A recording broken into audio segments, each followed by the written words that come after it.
ஷஹ்ருல்லாஹ், இந்த மாசம் ரமலான் ரஜபுடைய மாதம் இது அல்லாஹ்வுடைய மாதம் என்று சொல்லுகிறார். பெருமானார் ஸல்லல்லாஹு அலைஹி வஸல்லம் அவர்கள் அறிவிக்கிறார்கள்.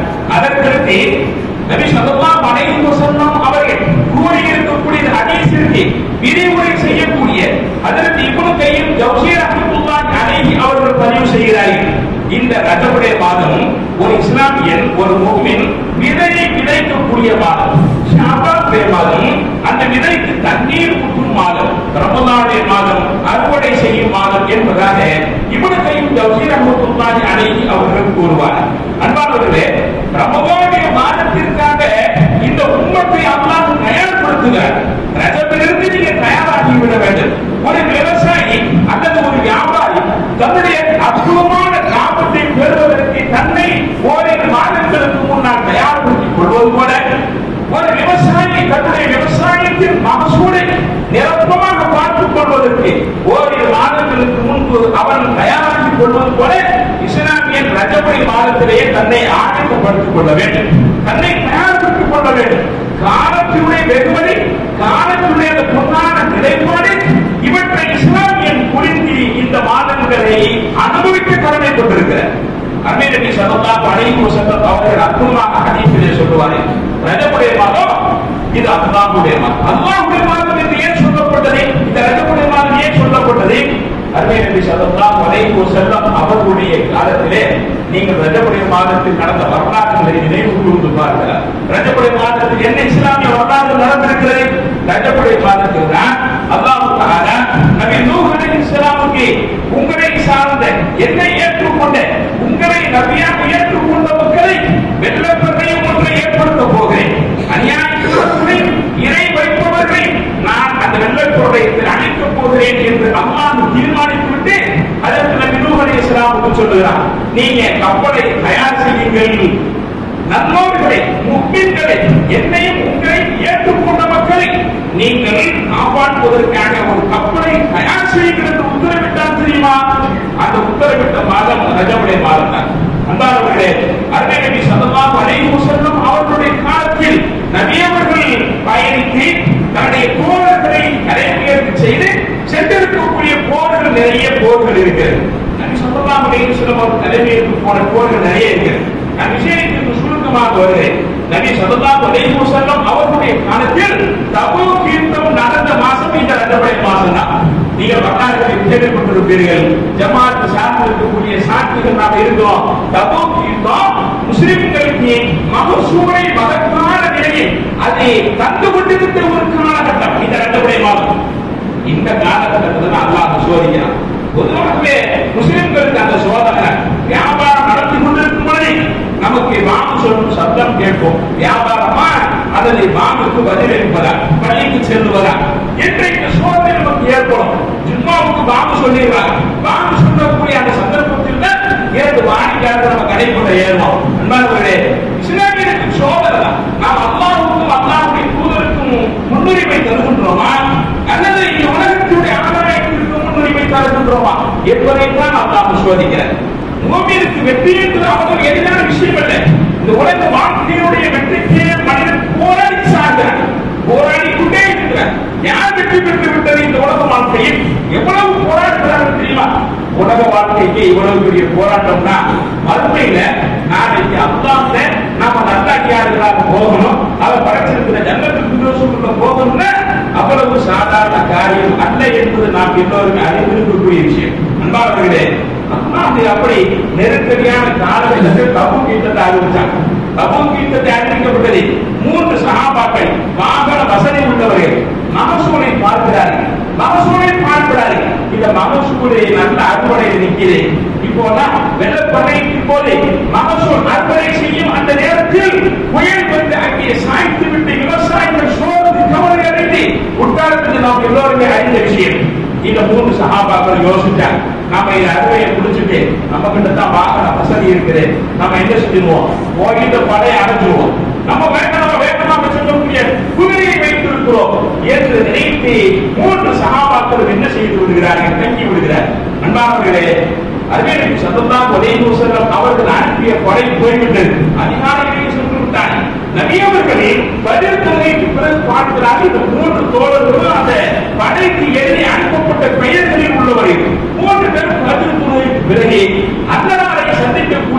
சந்தர்ப்பம் ஏற்பட்ட பொழுது நீங்கள் என்ன ஒவ்வொரு இருக்கிறீர்கள் என்று பெருமானார் கேட்க மகசூல் நெருங்கிவிட்டது நபியே, நாங்கள் அறுவடையை செய்துவிட்டு வேகமாக எங்களுடைய குதிரையில் நாங்கள் பயணித்து சென்று விடுவோம் என்று சொல்லுகிறார். அன்பானவர்களே, அங்குதான் ஷைத்தான் நம்மை சருக செய்து விடுகிறான். நம்ம ஈமான் எப்ப அங்கே சரி போகுது என்பதை கொஞ்சம் நாம கவனத்தில் கொள்ளணும்.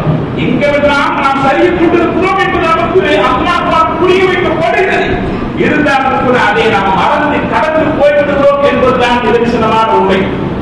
அருமை நபி ஸல்லல்லாஹு அலைஹி வஸல்லம் பதில் சொல்லி விடுகிறார்.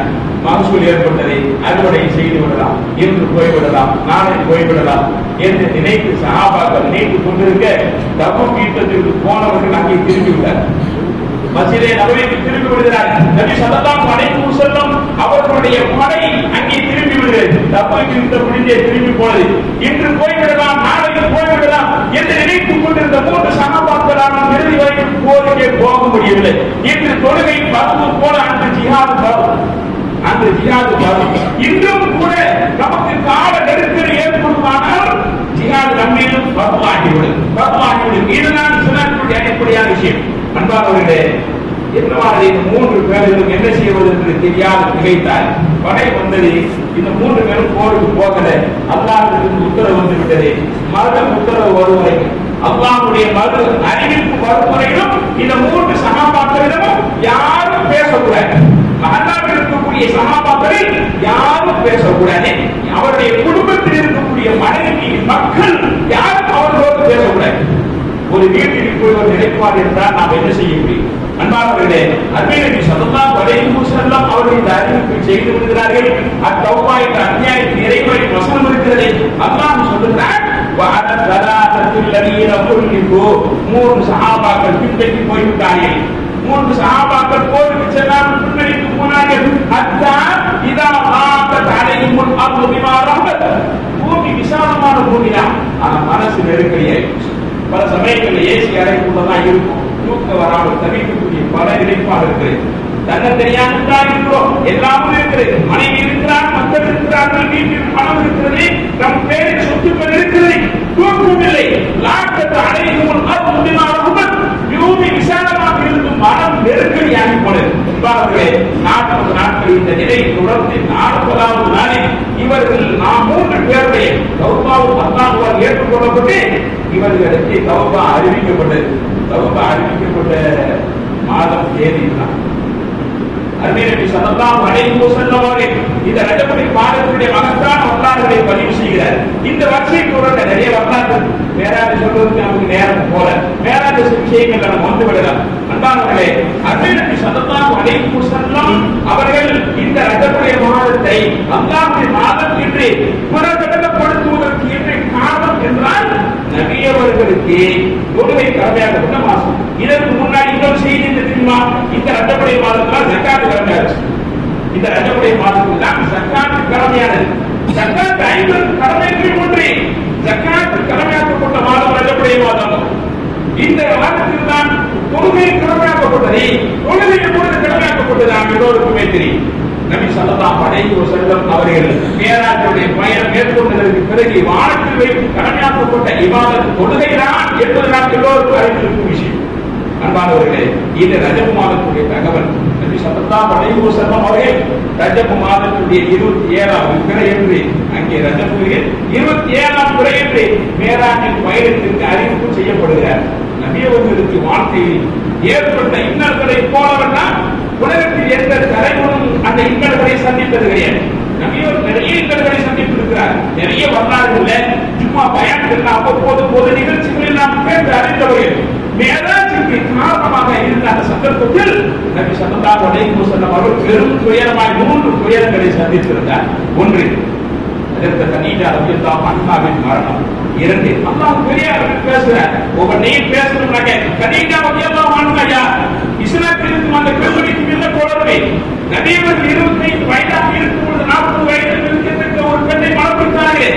அல்லாஹ்வின் உத்தரவு அப்படி ஏற்பட்டது. அந்த பெண்ணுக்கு இஸ்லாத்திற்கு என்ன தொடர்பு இருக்கிறது? அந்த பெண்ணை கொண்டு இஸ்லாம் எவ்வளவு பெரிய வளர்ச்சி அடைந்தது? ஒரு தனி நாளில் பேச வேண்டிய வரலாறு. அதற்கு கதீஜா அம்மையார் இறந்து போனார்.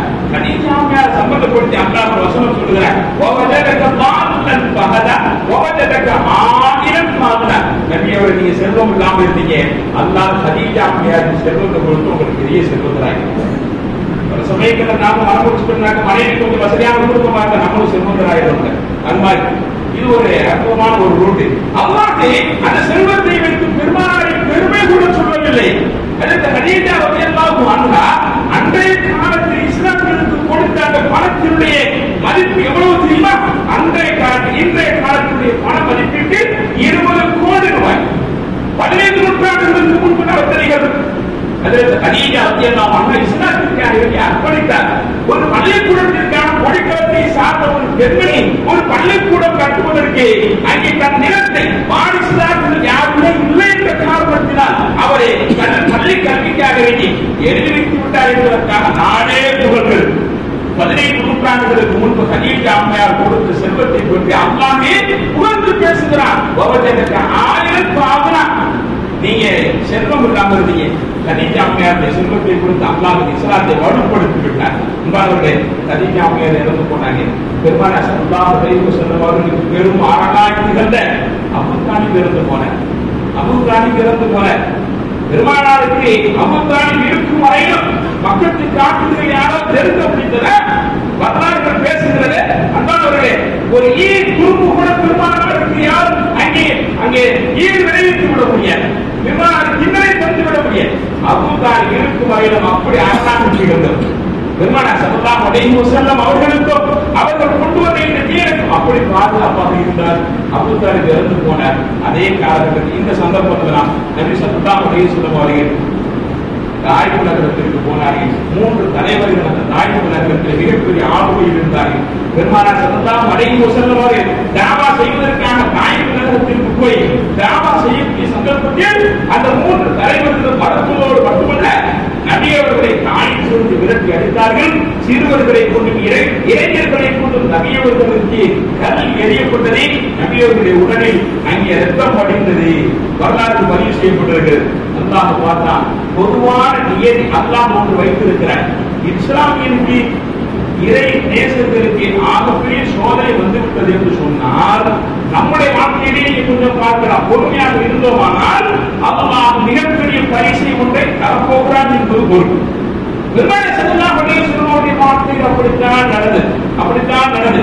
அன்பானவர்களே, பெருமானார் ஸல்லல்லாஹு அலைஹி வஸல்லம் அவர்களுக்கு அல்லாஹ் அறிவிப்பு சொல்லிட்டான், வாங்க நீங்க என்னுடைய அரசுக்கு வாங்க என்று அல்லாஹ் முடிவு செய்து ஹஜ்ரத் இப்ராஹீம் அலைஹிஸ்ஸலாம் அவர்களை இப்பொழுதுதான் அனுப்புறான். இப்ராஹீம் அலைஹிஸ்ஸலாம் அவர்கள் பூமிக்கு வருகிறார். பூமிக்கு வரும் அந்த சந்தர்ப்பம் ஹஜ்ரத் முஹம்மது ரலியல்லாஹு அன்ஹுவுடைய வீட்டில் நபி அவர்கள் தங்கி இருக்கிறார்கள். கூரை வீட்டப்பட்டு உள்ளே இறங்குகிறார். கதவு திறக்கப்பட்டு அல்ல என்ன சிந்தவதை வானத்தை குறைந்து கொண்டு நீங்கள் மேலே போகிறீர்கள் பயணப்பட போகிறீர்கள் என்பதை அல்லாஹ் வெளிப்படுத்தி ஹஜ்ரத் இப்ராஹீமை வரவழைக்கிறார். பெருமானார் ஸல்லல்லாஹு அலைஹி வஸல்லம் உறங்கிக் கொண்டிருக்கிறார்கள். வரலாறு பதிவு செய்யப்பட்டிருக்கிறது. ஹஜ்ரத் இப்ராஹீம் பெருமானாருடைய காலில் முத்தமிடுகிறார். பெருமானாருடைய காலில் முத்தமிட்டு எழுப்புகிறார். பெருமானார் ஸல்லல்லாஹு போய் எழுதுகிறார்கள், இப்ராஹீமை இன்னைக்கு நேரத்தில் வந்திருக்கிறீர்கள். பெருமானார் ஸல்லல்லாஹு அலைஹி வஸல்லம் அவர்களுக்கு ஹஜ்ரத் இப்ராஹீம் சொல்லுகிறார்,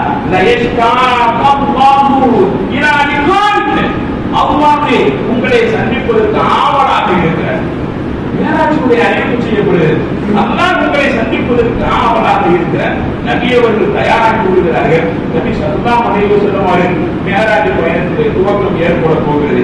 நபி அவருடைய பயணம் எங்கு துவங்கியது? காபத்துல்லாஹுடைய கட்டடத்தை பார்க்கிறோம். அன்பானவர்களே, காபத்துல்லாஹுடைய கட்டடத்திற்கு அருகில் இருக்கக்கூடிய ஹதீம் என்ற பகுதி இருக்கு. ஒரு சின்ன செவல், அதுவும் காபத்துல்லா, அது காபத்துல்லாஹுடைய உள்பகுதி.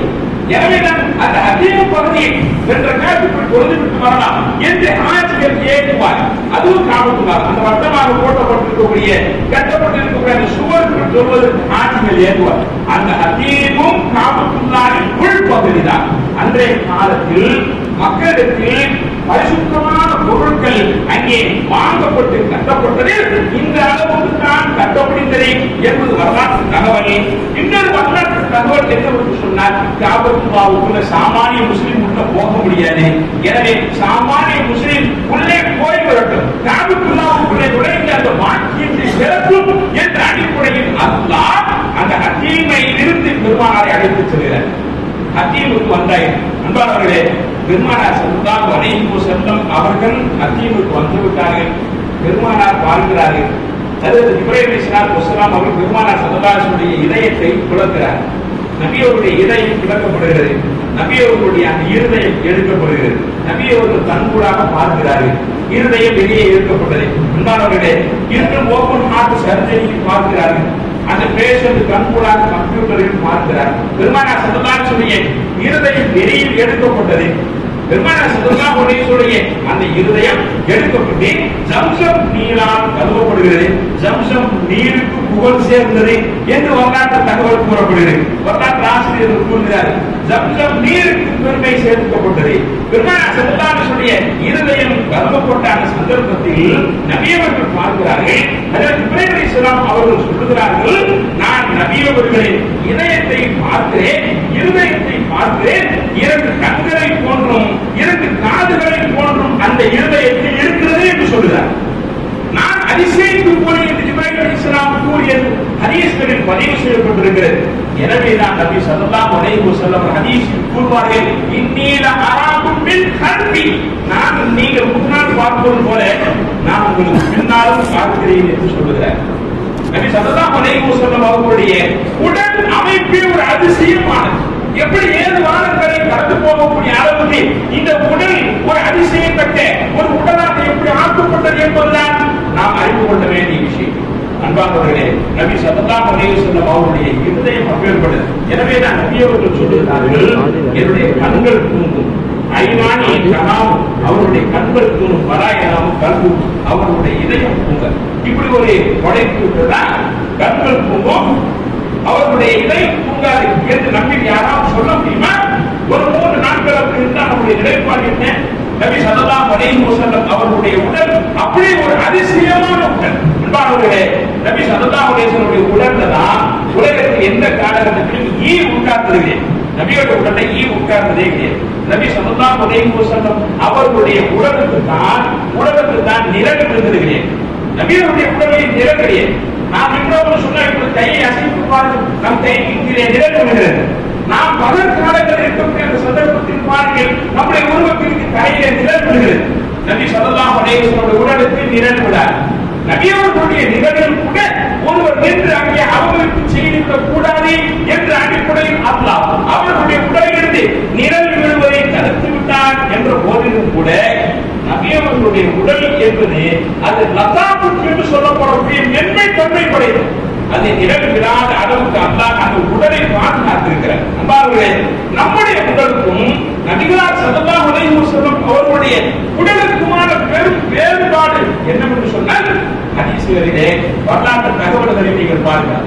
நபிகளாருடைய உடல் லதாபுத், நம்முடைய உடல் லதாபுத். உதாரணமாக, உலகத்தில் நாம் உணவு உட்கொள்ளக்கூடிய எந்த பொருளை வேண்டுமானால் எடுத்துக்கொள்ளும். நாம் பல வகைகளில் சாப்பிடுகிறோமா, காய்கறிகளில் சாப்பிடுகிறோமா, இறைச்சி மீன் போன்றவற்றை நாம் சாப்பிடுகிறோமா? இந்த உலகத்தில் நாம் உங்களுக்கு வைக்கப்பட்டிருக்கக்கூடிய படைக்கப்பட்டிருக்கக்கூடிய இந்த பண்டங்களை எல்லாம், இந்த பொருட்களை எல்லாம் நாம் சாப்பிடுவதற்கு முன்பு அது மனமாக இருக்கிறது. பழங்களை நுகருங்கள், காய்கறிகளை நுகருங்கள், பல்வேறுபட்ட நீங்கள் பொருட்களை நுகர்ந்தால் ஒவ்வொன்றுக்கும் ஒரு மனம் இருக்கிறது. அன்பானவர்களே, இந்த உணவு வகைகளை நாம் உட்கொண்டு விட்டோம் என்று சொன்னால் அதன் தன்மை என்னவாகிறது? நம்முடைய உடலில் இருந்து அந்த உணவு செலுத்தப்பட்டதற்கு பிறகு நம்முடைய உடலில் இருந்து அது வெளியேறக்கூடிய சந்தர்ப்பத்தில் ஆகக்கூடிய துர்நாற்றமாக வெளிப்படக்கூடிய நிலைப்பாடு இருக்கிறது. அன்பானவர்களே, நாம் எதை சாப்பிட்டாலும் சரி நம்முடைய உடலில் இருந்து வெளிப்படுவது எப்படி வெளிப்படும்? அசுத்தமாகவே வெளிப்படும். எந்த ஒரு உயர்ந்த பொருளை நாம் சாப்பிட்டாலும் சரி அது நம்முடைய உடலுக்கான இயற்கை தன்மை.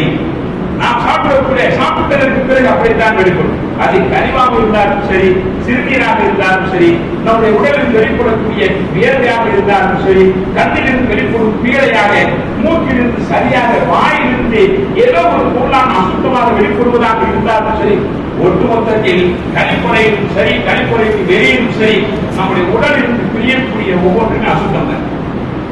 ஆனால் வரலாற்றில் பேசப்படக்கூடிய அற்புதமான விஷயம் என்ன தெரியுமா?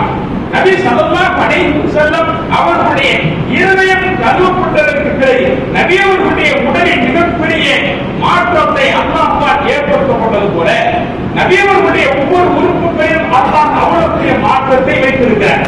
சாதாரணமான மனிதனுடைய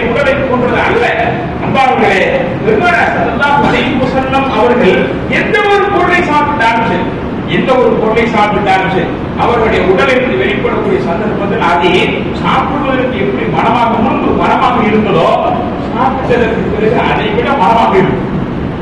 நாம் கொஞ்சம் யோசித்து பார்க்க வேண்டிய விஷயம் அல்ல. நபி ஸல்லல்லாஹு அலைஹி வஸல்லம் உடல் சார்ந்த உச்சி முதல் உள்ளங்கால் வரையில் நபி அவர்களுடைய உடல் சார்ந்த தத்துவங்களை நீங்கள் வரலாறுகளில் படித்து பார்க்க தனி கிதாபே இருக்கிறது. அதை கொண்டுதான் சாமுத்திரிகா லட்சணம் என்ற அந்த கலை உருவாக்கப்பட்டது. சாமுத்திரிகா லட்சணம் எங்கிருந்து வந்தது? நபி அவர்களுடைய உடலுக்கான அந்த தன்மைகளை சிறப்பு இயல்புகளை அல்லாஹ்வுடைய தூதர் ஸல்லல்லாஹு அலைஹி வஸல்லம் அவர்களும் நபி தோழர்களும் சொன்னதற்கு ஒப்பத்தான் 15 நூற்றாண்டுகளுக்கு முன்பு சொல்லப்பட்ட அந்த கலை இன்று வியாழப்படுத்தி ஏற்படுத்தி இன்னைக்கு ஒரு பட்டு சேலைக்கு கூட சொல்லப்படுகிறது. சாமுத்திரிகா லட்சணப்பட்டு சர்வ நிறைந்த பட்டு என்று சொல்லப்படக்கூடிய நிலை வந்திருக்கிறதே. அவர்களே சர்வ லட்சணமும் சாமுத்திரிகா லட்சணத்தினுடைய ஒட்டுமொத்தத்துடைய அந்த அனைத்து பகுதிகளும் நபி அவர்களுடைய உடல் அமைப்பிலிருந்துதான் இந்த உலகத்திற்கு கிடைத்தது. நபி ஸல்லல்லாஹு அலைஹி வஸல்லம் அவருடைய உடல் அமைப்பை அல்லாஹ் அவ்வளவு பரிசுத்தமாக்கி வைத்திருந்தார். நபி அவர்கள் சாப்பிட்டால் செரிமானமாகி வெளியில் வருகிறது. நபி அவர்கள் ஏப்பம் விட்டால் எவ்வளவு அற்புதமான நறுமணம் தெரியுமா? இது மாநிலத்திற்காக சொல்லக்கூடிய விஷயம் இல்லை. அன்பானவர்களே, நபி அவர்களை எப்படி அல்லாஹ் மேலாத்திற்கு அழைத்து சென்ற அந்த அற்புதமான விஷயம் இந்த உலகத்தில் எந்த நபிக்கும் கிடைக்காமல் நம் நபிக்கு மட்டும் கிடைத்ததோ அதுபோல அல்லாஹ் நம் நபியுடைய உடலையும் வேறு அதிசயமான உடலாக தான் வைத்திருக்கிறார். நபி ஸல்லல்லாஹு அலைஹி வஸல்லம் அவர்கள் உமிழ்ந்து அந்த எச்சிலை அன்பானவர்களே எந்த சஹாபியின் கையில் பிடிக்காமல் தவற விட மாட்டார். நபி ஸல்லல்லாஹு அலைஹி வஸல்லம் அவருடைய கண்களுக்கு கீழே வந்ததில்லை. நபி அவர்களுடைய மூக்கிலிருந்து எச்சில் வெளிவந்ததில்லை. சுவர்வாசிகளுக்கு அந்த தன்மை இருப்பது போல நபி அவர்களுடைய உலகத்திலும் அந்த உடலமைப்பை பொறுத்தவரையில் சுவர்க்க வாசிகளில் 30 ஆண்களின் சக்தி நபி ஸல்லல்லாஹு அலைஹி வஸல்லம் அவர்களுக்கு இந்த உலகில் தரப்பட்டது. அவ்வளவு பெரிய வலிமையை வல்லமையை அல்லாஹ் பெருமானார் ஸல்லல்லாஹு அலைஹி வஸல்லம் அவர்களுக்கு தந்திருந்தார். நபி ஸல்லல்லாஹு அலைஹி வஸல்லம் அவர்களுடைய உடலிலிருந்து வெளிவரக்கூடிய நீங்கள் பார்க்கிறீர்கள் அந்த கைபர் யுத்தத்தின் போது அதற்கு அலி ரலியல்லாஹு அன்ஹு என்ன செய்கிறார்கள் தெரியுமா? அவர்களுடைய கண் வலி ஏற்பட்டு மிகப்பெரிய வேதனை இருந்தார். பெருமானார் ஸல்லல்லாஹு அலைஹி வஸல்லம் உமிழ்நீரை எடுத்து அந்த கண்ணில் வைத்தார். அதற்கு அலி ரலியல்லாஹு அன்ஹு கூறுகிறார், முன்பிருந்ததை காட்டிலும் என் கண் பார்வை பிரகாசம் கூடியிருந்தது. அது உமிழ்நீருக்கான சக்தி எவ்வளவு பெரிய அன்பானவர்களே! நம்மகிட்ட கிருமி ஒன்று இருக்குதுன்னா அதை கொள்வதற்கு காலை எதிர்த்து உடைய அந்த கிருமியை கொள்வதற்கு உமிழ்நீரை வைக்க சொன்னோம். பெருமானார் ஸல்லல்லாஹு அலைஹி வஸல்லம் உமிழ்நீர் ஏற்பட்டது. புகாரில் நீங்கள் பார்க்கலாம், சஹீஹ் புகாரி பதிவு செய்யப்பட்டிருக்கிறது. நபி ஸல்லல்லாஹு அலைஹி வஸல்லம் அவர்கள் ஓத செய்யக்கூடிய சந்தர்ப்பத்தில் அவர்களுடைய உடலிலிருந்து பிரியக்கூடிய அந்த தண்ணீரின் ஒரு சொட்டை கூட சஹாபாக்கள் கீழே விடப்பட மாட்டார்கள். சஹாபாக்கள் சென்று போய் அந்த தண்ணீரை அப்படியே தாண்டி கொடுத்தால் உடனே தேடிக் கொள்வார்கள். சில சஹாபாக்கள் சற்று தாமதமாக வரும் சந்தர்ப்பத்தில் அவர்களுக்கு அந்த தண்ணீர் கிடைக்காது. யார் தன்னுடைய உடலில் பெருமானாரை ஒதுக்கு செய்த அந்த தண்ணீரை தடவி கொண்டாரோ அவருடைய கையிலே தன் கையை வைத்து தடவி கொள்வார். நபியுடைய உடலிலிருந்து பிரியும் தண்ணீரின் ஆற்றலில் நபியவர்களுடைய உமிழ்நீரின் ஆற்றல் பெருமானார் ஸல்லல்லாஹு அலைஹி வஸல்லம் அவர்களுடைய உடலுக்கு அல்லாஹ் அவ்வளவு பெரிய வலிமை அவ்வளவு பெரிய சிறப்பை தந்திருந்தார். அதற்கு அப்துல்லாஹ் இப்னு சுபைர் ரலியல்லாஹு அன்ஹு பெருமானார் ஸல்லல்லாஹு அலைஹி வஸல்லம் ஹிஜாமா செய்கிறார். ஒரு சமயத்தில் ரத்தம் குத்தி எடுக்கக்கூடிய பழக்கம் அரேபியர்கள்ட்ட இருந்தது. பெருமானாருக்கும் அந்த பழக்கம் இருந்தது. பெருமானார் ஸல்லல்லாஹு அலைஹி வஸல்லம் அவர்கள் ரத்தம் குத்தி எடுத்த அந்த உதிரத்தை தன்னுடைய போல அதற்கு அப்துல்லாஹ் இப்னு சுபைர் கொண்டு போய் கொடுத்து வெளியே ஊட்டி விட்டு வா, அதை கீழே கொட்டி விட்டு வா என்று சொன்னபோது அப்துல்லாஹ் இப்னு சுபைர் சென்று போய் முஹப்பத்தின் மிகுதியில் தானே முஹப்பத்தின் மிகுதியில் அவர் பருகிவிட்டு வந்து விடுகிறார். பெருமானார் கேட்டார், எங்கு ஊட்டுகிறீர்கள் என்று கேட்டார். என் வாய் வயிற்றில் நான் ஊற்றிக் கொண்டேன் என்றார். பெருமானார் ஸல்லல்லாஹு அலைஹி வஸல்லம் அவர்கள் சொல்கிறார்கள், என்னுடைய உதிரம் புகுந்த உடலை நகர்கின்றது. பெருமானார் ஸல்லல்லாஹு அலைஹி வஸல்லம் அவர்கள் அவர் புகழ் போரின் சந்தர்ப்பத்தில் நபி அவர்கள் பெரிய பாறை, அந்த பாறையை காலை வைத்து ஏற முயற்சிக்கிறார்கள். இயலவில்லை, உயரமாக இருக்கிறது. அதற்கு அபூ தல்ஹா ரலியல்லாஹு அன்ஹு வந்தார். பெருமானாருக்கு சொல்லுகிறார், அல்லாஹ்வின் தூதரே, நான் புரிந்து கொள்கிறேன், என் முதுகின் மீது காலை வைத்து நீங்கள் மேலே ஏறி விடுங்கள். பெருமானார் ஸல்லல்லாஹு ஏறி விடுகிறார்கள். அன்பானவர்களே, அபூ தல்ஹா சொர்க்கத்தை ராஜ்யமாக்குகிறார். பெருமானார் ஸல்லல்லாஹு அலைஹி வஸல்லம் அவர்களுடைய இந்த விஷயங்களை நீங்கள் கொஞ்சம் ஆய்வு செய்து பார்க்குமானால் ஒரு பேர் அதிசயமான உடலை அமைப்பை பெருமானார் ஸல்லல்லாஹு அலைஹி வஸல்லம் அவர்கள் பெற்றவர்கள். எனவே அல்லாஹ் ஒரு வசனத்திலே சொல்லுகிறார், லக்கத் ஜாஅக்கும் மினல்லாஹி நூருன் வ கிதாபும் முபீன். உங்களுக்கு அல்லாஹ்வின் புறத்திலிருந்து பேர் ஒளி வந்திருக்கிறது, பேர் ஒளி வந்திருக்கிறது. ஒரு அற்புதமான வேதம் வந்திருக்கிறது. தஃசீர் ஆய்வாளர்கள் சொல்கிறார்கள், பேர் ஒளி என்று சொன்னால் முஹம்மது ஸல்லல்லாஹு அலைஹி வஸல்லம் அவர்கள். அவர்களுடைய உடல் மட்டும்தான் அப்பேற்பட்ட அதிசயமானது. அன்பார்களே, ஒரு டார்ச் லைட்டை எடுத்துக்கொண்டு நீங்கள் ஒரு கண்ணாடியில் இரண்டு பக்கமும் பாலவசம் தடவப்படாத கண்ணாடியில் நீங்கள் அடித்தால் வெளிச்சத்தோடு நீங்கள் அந்த வெளிச்சத்தை கண்ணாடியில் பாய்ச்சினால் கண்ணாடிக்கு அப்பால் அந்த வெளிச்சம் பாய்கிறது. வெளிச்சத்திற்கு நிழல் கிடையாது, வெளிச்சத்திற்கு நிழல் விடாது. நபி ஸல்லல்லாஹு அலைஹி வஸல்லம் அவர்களுடைய உடல் அது போன்றது.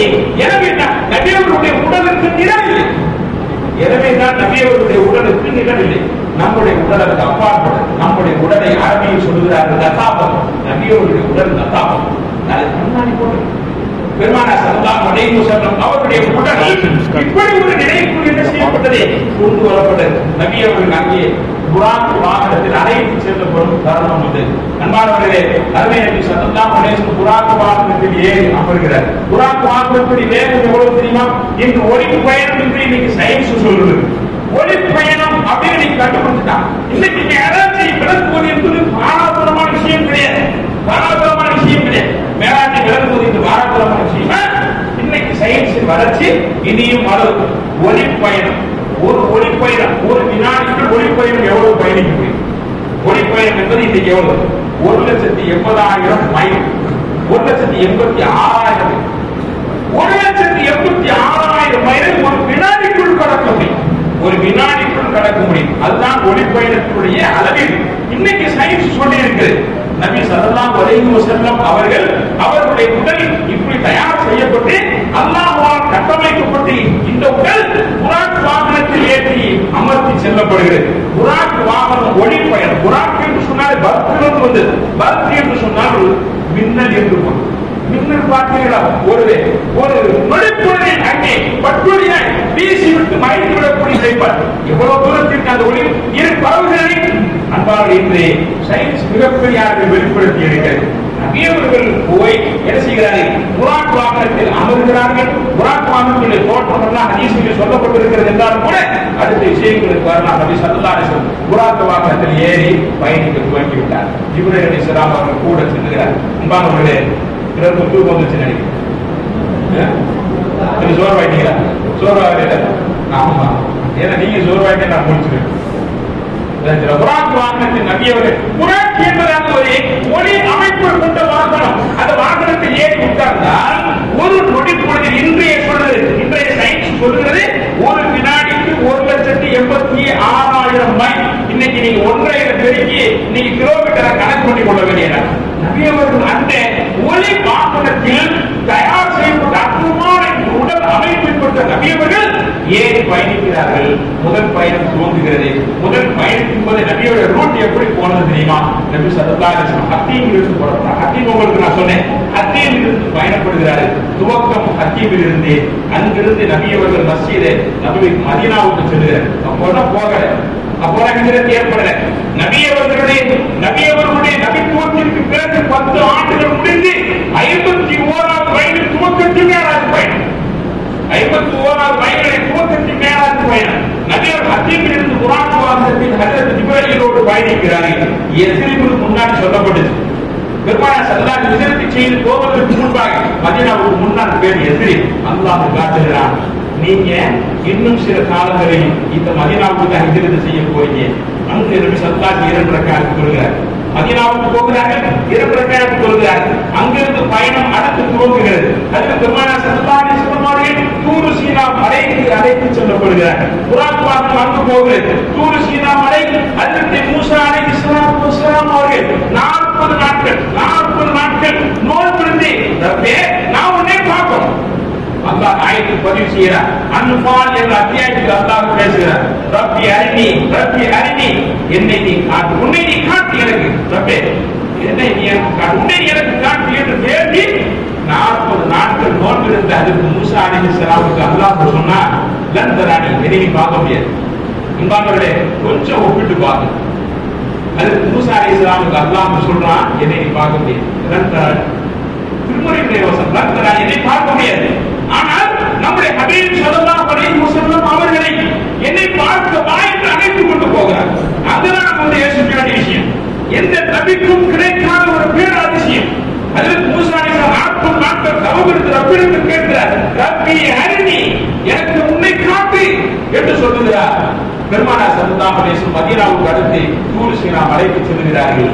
அல்லாஹ்வை நினைவூட்டுகிறார். முஹம்மதே, மூசா அலைஹிஸ்ஸலாம் கேட்டாரு, என்னை காட்ட சொல்லி கேட்டாரு. அவருக்கு நான் காட்டல, என்னை பார்க்க முடியாதுன்னு சொல்லிட்டேன். அந்த இடத்துக்கு போய்வா. அல்லாஹ் அங்கே அழைத்து செல்லுகிறார். 2 ரக்காத் அங்கு தொழுகிறார்கள். அங்கு தொழுதற்கு பிறகு 3ஆம் கட்ட இடம் மதீனாவுக்கு பிறகு தூர் சீனா மலை. தூர் சீனா மலைக்கு அடுத்து நபி அவர்கள் பயணப்பட்ட இடம் பைத்துல் லஹம். ஹஜ்ரத் ஈசா அலைஹிஸ்ஸலாம் பிறந்த இடம். ஹஜ்ரத் ஈசா அலைஹிஸ்ஸலாம் பிறந்த இடம். ஹஜ்ரத் ஈசா அலைஹிஸ்ஸலாம் பிறந்த இடம். ஹஜ்ரத் ஈசா அலைஹிஸ்ஸலாம் தாயார் மரியம் அலைஹிஸ்ஸலாம் பிரசவ வேதனையை குடித்த இடம். எந்த மரத்தினுடைய அடிப்பாகத்தில் சென்று அல்லாஹ் சொல்லுகிறானே, நீ என்ன செய்துகள், இந்த பேரித்த மரத்தின் அடியில் சென்று போய் நீ ஒதுக்கிக் கொள் என்று அல்லாஹ் மரியமுக்கு சொல்லுகிறார். அதற்கு மரியம் போகிறார்கள். பசி ஏற்படுகிறது. வேதனையோடு அந்த பேரித்த மரத்தினுடைய அந்த அடிபாகத்தை நீ உதிர்த்து விடு, ஆட்டி அசைத்து விடு. ஒஹுசி இலக்கி பிஜித் இல்லக்கலாம், பேரித்த மரத்தின் அடிபாகத்தை பிடித்து நீ உலுக்கி விடு, அசைத்து விடு என்று அல்லாஹ் சொல்லி, துசாபி தடை கொடுத்தவன் ஜனியா, நீ அற்புதமாக சாப்பிடக்கூடிய நல்ல பேரித்தம் கனிகள் உனக்கு விழும் என்று சொல்லுகிறார். பகுடி வசரவி வதர்னி ஐனா, நன்றாக சாப்பிடு, நன்றாக பருகி, கண் குளிர்ச்சி ஏற்பட போகும் சந்தர்ப்பம் நெருங்கி விட்டது. ஈசா பிறக்க போகிறார், பிறந்து விட்டார். பைத்துல் லஹம் இன்னைக்கு அந்த யூதர்கள் மாத்திட்டார் பெத்லஹம். பைத்துல் லஹம் என்பதை தான் எப்படி மாற்றி இருக்கிறார், பெத்லஹம் என்று இங்கு சொல்லுகிறார். பைத்துல் லஹமுக்கு பெருமானார் அழைத்து செல்லப்பட்டார். வரலாற்று ஆசிரியர்கள் சொல்லுகிறார்கள், ஏன் பைத்துல் லஹமுக்கு அல்லாஹ் அழைத்து போனார் தெரியுமா? பெருமானார் சொல்லுகிறார்கள், நாளை அல்லாஹ் சுவர்க்கத்தில் எனக்கு மரியமோடு திருமணம் செய்து வைப்பார். பெருமானார் ஸல்லல்லாஹு அலைஹி மனைவியரோடு சேர்த்து ஹஜ்ரத் ஈசா அலைஹிஸ்ஸலாமுடைய தாயார் மரியம்மா இருக்கிறார்களே, மரியம்மை அல்லாஹ் சுவர்க்கத்தில் வைத்து மனைவியாக, ஃபிரௌனின் மனைவி ஹஜ்ரத் ஆசியா இருக்கிறார்கள், அவர்களை அல்லாஹ் மனைவியாக எனக்கு சுவர்க்கத்தில் மணமுடித்து வைப்பார் என்று பெருமானார் கூறிய அந்த கூற்று போப்பை அல்லாஹ் பைத்துல் லஹமுக்கு கொண்டு போகிறான். இன்றைய வார்த்தை பெத்லஹம். அந்த வார்த்தைக்கு இலக்கணமாய் நபி அவர்கள் அங்கு சென்று போய் இந்த வரலாற்றை அல்லாஹ் நினைவுறுத்தும் வகையில் 2 ரக்காத் அங்கு தொழுகிறார். தொழுவதற்கு பிறகுதான் பைத்துல் முகத்தஸ் மஸ்ஜிதுல் அக்ஸாவின் வரை. அன்பானவர்களே, அங்கிருந்து அடுத்த கட்ட பயணம் மஸ்ஜிதுல் அக்ஸா. பெருமானார் ஸல்லல்லாஹு அலைஹி வஸல்லம் அவர்களுக்கு அல்லாஹ் புகழாரம் சூட்டினார். சய்யிதுல் அன்பியா வல் முர்ஸலீன், நபிமார்களுக்கும் ரசூல்மார்களுக்கும் நீர் தலைவர் என்று சொன்னானே, அந்த வார்த்தைக்கு அங்குதான் வடிவம் கொடுக்கப்படுகிறது. அன்பானவர்களே, எந்த மூசா அலைஹிஸ்ஸலாமுக்கு தனி வேதம், எந்த ஹஜ்ரத் ஈசா அலைஹிஸ்ஸலாமுக்கு இன்ஜீல் வேதம், பெருமானாருக்கு முன்னர் எந்த தாவூத் அலைஹிஸ்ஸலாமுக்கு சபூர் வேதம், ரசூல்மார்கள் என்றும் நபிமார்கள் என்றும் பேர் அதிசயத்தை இந்த உலகத்தில் ஏற்படுத்தினார்களே, உலகம் உள்ளவரையிலும் இதுவரையும் நிகழ்த்தி காண்பித்தார்களே, அல்லாஹ்வின் அனுமதியோடு அத்தனை நபிமார்களுடைய ரூஹையும் அல்லாஹ் கொண்டு சேர்த்தார். பைத்துல் முகத்தஸில் நடந்த நிகழ்வு என்ன நீங்கள் பார்க்கலாம். உலகத்துல 3 வகையான இமாமத்து. 3 வகை. அதுக்கு தொழுது வைப்பாங்க, நாம பின்னாடி நிக்கிறோம். பெருமானாருடைய உம்மத்தில் ஒருவர் தொலை வைக்கிறார், இந்த உம்மத்தினர்கள் தொழுவது. இது நடந்து கொண்டிருக்கக்கூடிய இந்த இமாம். மக்காவின் கூட இதுதான் நடக்குது. நடந்து கொண்டிருக்கிறது. இந்த உம்மத்தை சார்ந்தவர்கள் தொலை வைப்பார். இந்த உம்மத்திகள் முத்துந்ததிகளாய் பின்பற்றி தொழுகிறார்கள். மக்காவில் ஒரு இமாம், அவர் இந்த உம்மத்தை சார்ந்தவர் தான். அவர் தொலை வைக்கிற மக்கள் பின்னால் தொழுது கொண்டிருக்கிறார். உம்மத்தி தொலை வைப்பார் இமாமாக, பின்பற்றி உம்மத்தினர்கள் தொழுகிறார்கள். 2வது இமாமத்து இருக்கிறது. ஒரு நபி தொலை வைப்பார், இந்த உம்மத்தினர்கள் பின்னால் இருந்து தொழுகிறார்கள். நபி அவர்கள் தொலை வைத்தது சஹாபாக்கள் பின்னால் இருந்து தொழுவது 2வது வகையான இமாமத். இது ஏற்றமான இமாமத். இதை காட்டிலும் ஏற்றமான ஒரு இமாமத் என்ன தெரியுமா? அதுதான் பைத்துல் முகத்தஸில் மஸ்ஜிதுல் அக்ஸாவில் அல்லாஹ் நடத்தி காண்பித்தது. மஸ்ஜிதுல் அக்ஸாவில் நீங்கள் வரலாற்றை கொஞ்சம் ஆழமாக படித்து பார்த்தால் நாம் தூக்கத்தை குறைத்து விடுவோம். பெருமானார் ஸல்லல்லாஹு அலைஹி வஸல்லம் ஒட்டுமொத்த நபிமார்களுக்கும் ஒட்டுமொத்த ரசூல்மார்களுக்கும் பின்னால் இருக்கிறார். ஜிப்ரீல் சொல்லுகிறார் அல்லாஹ்வின் தூதரே, அல்லாஹ் உத்தரவிடுகிறார், நீங்கள் சென்று போய் கொலை வையுங்கள். நபிமார்களுடைய அத்தனை ரூஹும் ஆஜராகிவிட்டது. ஒன்னே காலத்தில் நபிமார்களுக்கு இமாமத்து செய்கிறார்கள். ஒட்டுமொத்த நபியின் தலைவர் ஸல்லல்லாஹு அலைஹி வஸல்லம் கொலை வைத்து முடித்ததற்கு பிறகுதான் இந்த மூன்றாம் கட்ட இமாமத், இந்த இமாமத்துக்கு பிறகுதான் 7 வானங்களை கடந்த அந்த பயணம். அன்பானவர்களே, நாம் கொஞ்சம் இது இருக்கக்கூடிய இந்த தத்துவங்களை எல்லாம் கொஞ்சம் உணர்ந்து கொள்ள கடமைப்பட்டிருக்கிறோம். 7 வானங்களை நபி அவர்கள் கடக்கிறார்கள். முதலாவது வானம் முதல் ஆதம் அலைஹிஸ்ஸலாம், இரண்டாவது வானம் முதல் ஈசா அலைஹிஸ்ஸலாம், மூன்றாவது வானம் முதல் யூசுப் அலைஹிஸ்ஸலாம், நான்காவது வானம் முதல் இத்ரீஸ் அலைஹிஸ்ஸலாம், ஐந்தாவது வானம் முதல் ஹாரூன் அலைஹிஸ்ஸலாம், ஆறாவது வானம் முதல் மூசா அலைஹிஸ்ஸலாம், ஏழாவது வானம் முதல் இப்ராஹிம் அலைஹிஸ்ஸலாம். சொல்லலாம், இது சொல்லலாம். முதல் வானத்தில் ஆதம் அலைஹிஸ்ஸலாம், இரண்டாவது வானத்தில் ஈசா அலைஹிஸ்ஸலாம், மூன்றாவது வானத்தில் யூசுப் அலைஹிஸ்ஸலாம், மூன்றாவது வானத்தில் யூசுப் அலைஹிஸ்ஸலாம், நான்காவது வானத்தில் இத்ரீஸ் அலைஹிஸ்ஸலாம், ஐந்தாம் வானத்தில் ஹாரூன் அலைஹிஸ்ஸலாம், சின்ன பையன், ஐந்தாம் வானத்தில் ஹாரூன் அலைஹிஸ்ஸலாம், ஆறாம் வானத்தில் மூசா அலைஹிஸ்ஸலாம், ஏழாம் வானத்தில் கொஞ்சம் தூக்கத்தை கலைக்கிறதுக்காக கேட்டது, உங்களை சோதிக்கிறதுக்கு கேட்கல. அன்பானவர்களே, 7 வானங்களையும் நபி அவர்கள் கடந்து போனார்கள். வருஷந்தோறும் கேள்விப்பட்டுக் கொண்டிருக்கிறோம் இல்லையா? அன்பா, உடலோடும் கலந்து போய்விட வேண்டிய வரலாறு, உணர்வுகளோடு கலக்க வேண்டிய வரலாறு. இந்த நபிக்கு நாம் எல்லாம் உம்மத்தா? இந்த நபிக்கு நாம் எல்லாம் உம்மத்தா? நாம் செய்திருக்கக்கூடிய பாக்கியம் என்ன? நாம் செய்த பாக்கியம் என்ன? நாம் என்னதான் செய்திருக்கிறோம்? இந்த நபிக்கு நாம் உம்மத்தாக படைக்கப்பட்டதே பெரும் பாக்கியம். இதை உணர்வதுதான் அடிப்படையான அம்சம். இதை உணர்வதுதான் அடிப்படையான அம்சம். அதற்கு உமர் எல்லாம் ஒரு நாள் பெருமானாருக்கு முன்னால் தௌராத்தினுடைய வேத பிரதி எடுத்துக்கொண்டு வாசிக்க ஆரம்பித்து விட்டார். பெருமானார் ஸல்லல்லாஹு அலைஹி வஸல்லம் வாசிக்கிட்டே இருக்கிறார். பெருமானார் ஸல்லல்லாஹு அலைஹி வஸல்லம் சொல்றாங்க, பெருமானாருடைய முகம் மாறுகிறது. பெருமானார் ஸல்லல்லாஹு அலைஹி வஸல்லம் அவர்களுக்கு அருகாமையில் இருந்த அபூபக்கர் சொல்லுகிறார், உமரை பார்த்து தட்டி சொல்லுகிறார், என்ன செய்து கொண்டிருக்கிறீர்கள்? பெருமானாருடைய முகத்தை பார்க்கவில்லையா? தௌராத் வேதத்தை வாசித்துக் கொண்டிருக்கிறேன். ஹஜ்ரத் அபூபக்கர் ரலியல்லாஹு அன்ஹு சொல்லுகிறார்கள், ஹஜ்ரத் உமர் வாசிப்பதை நிறுத்திவிட்டார். பெருமானார் ஸல்லல்லாஹு அலைஹி வஸல்லம் தலையை உயர்த்தி ஹஜ்ரத் உமர், ஹஜ்ரத் அபூபக்கர் போன்ற பெரும் சஹாபாக்கள் அமர்ந்திருந்த சபையில் நபி அவர்கள் சொல்லுகிறார்கள், லவ் கான மூஸா ஹய்யன் லமா வஸியஹு இல்லா இத்திபா. மூஸா அலைஹிஸ்ஸலாம் உயிரோடு இருந்தார், என்னை பின்பற்றுவதை தவிர்த்து அவங்க வேறு முகாந்திரமே இல்லை. நீங்க தௌராத் வேதத்தை முன்னிட்டு படிச்சிருக்கீங்க. இன்னைக்கு நமக்கு இருக்கக்கூடிய பெருமை, புகழ், ஆகக்கூடிய உச்சம், இவ்வளவு பெரிய சோதனைகளை நாம் தாண்டி கொண்டிருக்கக்கூடிய அந்த பாங்கி எல்லாம் எதற்காக தெரியுமா? நபி ஸல்லல்லாஹு அலைஹி வஸல்லம் உம்மத்தியாக வாழ்ந்து மறையணும் என்பதற்காக தான்.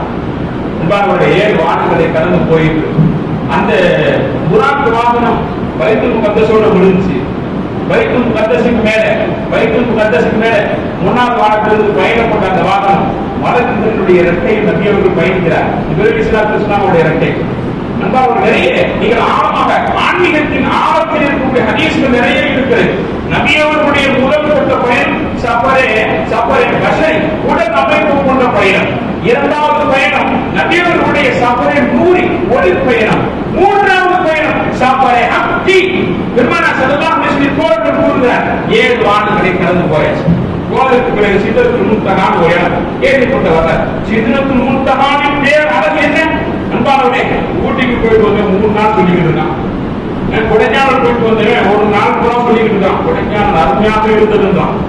ஊட்டிக்கு போயிட்டு வந்து சொல்றான், கொஞ்சம் சுவிட்சர்லாந்து போட்டு போகிற வாய்ப்பு கிடைச்சிருச்சுனா சொல்றாங்க. ஒரு வாரத்துக்கு மனைவி மக்கள் யாருமே தூங்க முடியாது. சுவிட்சர்லாந்துடைய பெருமையை 7 வானங்களை கடந்த சித்ரத்துல் முன்தஹா என்ற இடம், சித்ரத்துல் முன்தஹா அந்த இடம் வந்தவுடனே அதுக்கு இப்ராஹிம் இஸ்லாம் அவர் சொல்லிவிட்டார், முகம்மதே, இதற்கு அப்பால நீங்க தான் தனியா போகணும். நான் போனா எரிந்து போய் ஹதீஸ் நீங்க கேள்விப்பட்டிருக்கு, நான் எரிந்து போய் இதற்கு அப்பால் நான் பயணிக்க முடியாது.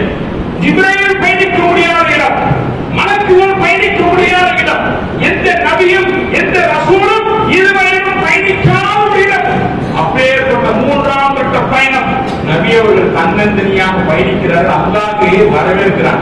ஹதீஸ் நீங்க பார்க்கலாம். பெருமானார் ஸல்லல்லாஹு அலைஹி வஸல்லம் தோழர்கள் அறிவிக்கிறார்கள், அந்த சிதறத்துல் முன்தஹாவிலிருந்து நபி அவர்கள் பயணத்துக்கு போகும் பொழுது நபி அவர்கள் அல்லாஹ் அரசிலிருந்து வரவேற்கும் பொழுது ஒரு மலக்கின் சப்தத்தை போட்டு வரவேற்கிறார். மக்கள் யா முஹம்மத், முஹம்மதே வருகை காணுங்கள் என்று அல்லாஹ் சொல்லி நபிகளாரை வரவேற்கிறான் தெரியுமா? அந்த வரவேற்கக்கூடிய சந்தர்ப்பத்தில் அந்த மலக்கு பேசுற அந்த பேச்சு அதற்கு அபூபக்கர் ரலியல்லாஹு குரலில் இருந்தது என்பது வரலாறு. அது அபூபக்கர் ரலியல்லாஹு குரல். நபி அவர்களுக்கு அந்த மூன்றாம் கட்ட பயணத்தினுடைய தனிமையை அல்லாஹ் போக்குகிறார். இங்கே அபூபக்கரின் குரல் கேட்கிறதே நாம் அறிந்த பரிச்சயமான நண்பரின் குரலாயிற்று என்று அல்லாஹ் நபிகளாருக்கு ஒரு அற்புதமான ஒரு ஈர்ப்பை தந்த பயணம். அங்கிருந்து ரஃபரப் என்ற வாகனத்தில் நபி அவர்கள் பயணிக்கிறார்கள். அல்லாஹ்வின் அரிசை நெருங்குகிறார்கள். இந்த பயணத்தில் தான் அல்லாஹ் அங்கிருந்து சொர்க்கத்தை காட்டுகிறார், அங்கிருந்து நரகத்தை காட்டுகிறார். 7 வான்களில் இருந்த அத்தனை நிகழ்வுகளை அல்லாஹ் காட்டுகிறார். அரிசிக்கு அருகில் பெருமானார் ஸல்லல்லாஹு அலைஹி வஸல்லம் கடந்து போய்விட்டார்கள். சூரத்துல் நஜ்ம் என்ற அத்தியாயத்தில் அல்லாஹ் பேசுகிறார். சும்மா தனா அவர் நெருங்கி விட்டார், இந்த முகமது நெருங்கி விட்டார், இன்னும் கொஞ்சம் கூடுதலாக நெருங்கினார். அந்த நெருக்கத்திற்கு உதாரணம் என்ன தெரியுமா? அல்லாஹ் சொல்கிறார், இரண்டு அந்த அம்பு வில் இருக்கிறதே, வில்லினுடைய 2 முனைகளை போன்றாங்க. வில்லினுடைய 2 முனைகளை போன்று, வில்லுக்கு 2 முனை இருக்கிறது. இது இந்த புறம், இது இந்த புறம், இது இந்த புறம், இப்படி இறக்கி விட்டார். 2 அம்பு இருக்கிறது, நடுவில் வைத்து நாம் எரியக்கூடியது அம்பு. அந்த வில்லின் 2 முனைகளை போன்று ஆகிவிட்டு அல்லாஹ் சொல்றான். அல்லாஹ் சொல்லுகிற இந்த வில்லினுடைய 2 முனைகளை போன்று ஆகிவிட்டார். அல்லது இதை விட நெருக்கமாக ஆகிவிட்டார். இதற்கு பிறகு என்ன நடந்தது? அல்லாஹ் சொல்லுகிறான், தன்னுடைய அறியாத அவர் பேச வேண்டிய சங்கதிகளை எல்லாம், ரகசியங்களை எல்லாம் அல்லாஹ் பேசிவிட்டார். அன்பானவர்களே, இது செய்தி, அற்புதமான செய்தி. வரும் பொழுது இந்த உம்மத்திற்கு தொழுகையை வாங்கி வந்தார்கள். செய்தி நாம் எல்லாம் கேள்விப்பட்ட விஷயம். 55 ஆக்கப்பட்டது. மூசா அலைஹிஸ்ஸலாம் திரும்ப அனுப்பி வைத்தார்கள். 5க்கு கீழே நபியவர்கள் குறைக்க விரும்பவில்லை.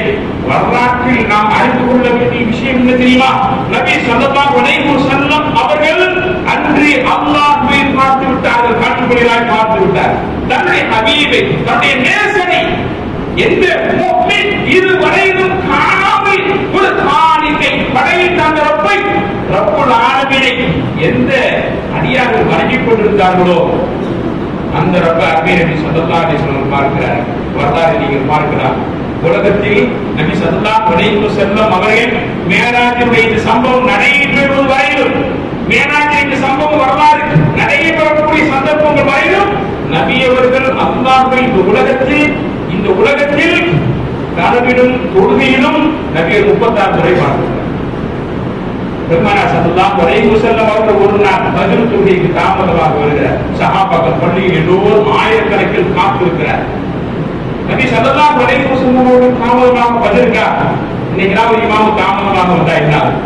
இந்த இமாம் தாமதமாக சூரிய உதயத்தின் போது வந்தா என்ன? இமாம்லாம் இப்ப வர ரொம்ப வசதியாயிட்டாங்க. கொஞ்சம் பணம் செழிப்பாய் போச்சு, பணம் பேச்சுக்கள் வந்து இமாம் கொஞ்சம் லேட் ஆயிட்டோம்னா போதும். அதை ஊருடைய நீர் யாருமே பேசுறதுக்கு வாய்ப்பு இமாமி மாதிரி பேச ஆரம்பிச்சிருவோம். பொதுவாக பெருமானார் ஸல்லல்லாஹு அலைஹி வஸல்லம் அவர்கள் வருகைக்காக பதில் தொழுகைக்காக காத்திருக்கிறார்கள். சஹாபாக்கள் வந்து அமர்ந்திருக்கிறார்கள். சூரியன் உதயமாக போகும் சத்தம் நெருங்கிவிட்டது. சஹாபாக்கள் பதவி வைத்துக் கொண்டிருக்கிறார். நபி அவர்கள் வேகமாக வெளியே வந்தார். வீட்டிலிருந்து வெளியே வந்தவர்கள் தொலைவைப்பதற்கு அங்கே வந்து வேகமாக அங்கே சூரியன் உதயமாகுவதற்கு முன்பாக நபி அவர்கள் இமாமத்து செய்ய சொல்ல நபி அவர்கள் தொலை வைத்து முடித்து விட்டார்கள். தொலை வைத்து முடித்ததற்கு பிறகு பெருமானார் தன் தோழர்களிடம் திரும்பி அமர்கிறார்கள். தன் தோழர்களை பார்த்து கேட்டார்கள், உங்களுக்கு இது தாமதமாகிவிட்டது தானே? அந்த செய்தி உங்களுக்கு வியப்பாக இருக்கிறது தானே? நடந்தது என்ன தெரியுமா? அன்பானவர்களே, பெருமானார் ஸல்லல்லாஹு அலைஹி வஸல்லம் அவர்கள் சொல்கிறார்கள், அல்லாஹ் அற்புதமாக பெருமானாரை கொண்டு தான் யார் என்பதை உலகத்தில் வெளிப்படுத்துகிறார்.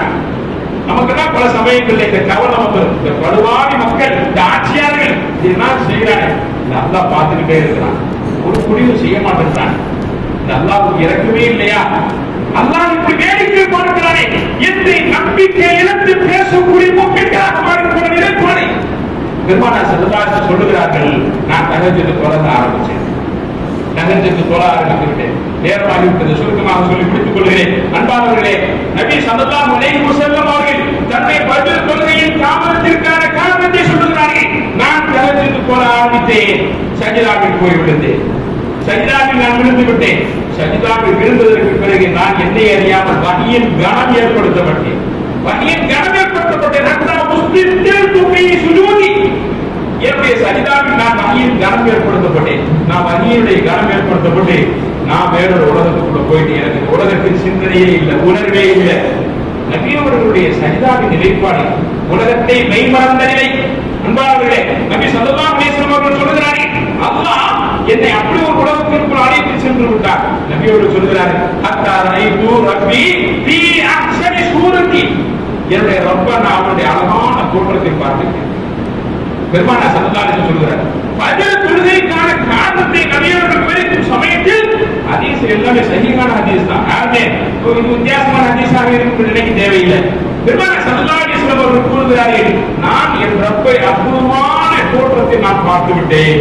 அன்பானவர்களே, பெருமானார் ஸல்லல்லாஹு அலைஹி வஸல்லம் சொன்னார்கள், அல்லாஹ் என்ன செஞ்சான்? நான் அவனை தோற்றத்தில் பார்த்ததற்கு பிறகு என்னிடத்தில் கேட்டான், தீம யக்தசிமுல் மலவுல் ஆலா.